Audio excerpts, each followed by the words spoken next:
تعرفي ايه هي اسباب الطفح الجلدي اللي بتتعرض لها الست خلال فترة الحمل؟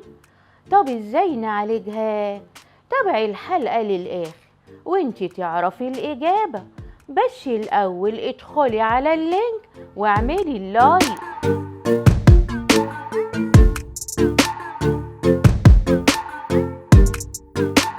لازم تعرفوا ان الست الحامل بتمر بمضاعفات كتير خلال فترة الحمل، منها الطفح الجلدي وأمراض جلدية كتيرة كل الستات الحوامل مش حابين يمروا بيها.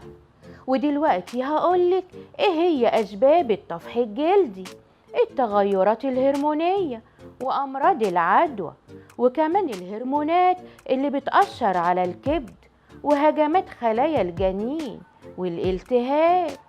طب ازاي هنعالج الطفح الجلدي؟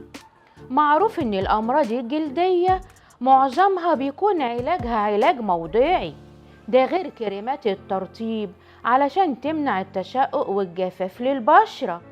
تعالي اقولك ازاي تعالجي علاج طبيعي زي شرب عصير الخضار النقي، وده هيساعدك على التخلص من السموم وتنظيف الجسم، وكمان مكملات الكولاجين ودي هتساعدك في إصلاح الأنسجة التالفة وتقويتها. نهايته حلقتنا كده خلصت. أول لما يحصلك طفح جلدي لازم بسرعة تروحي للدكتور عشان يديكي العلاج المناسب. وبكده يا ولاد حلقتنا تكون انتهت.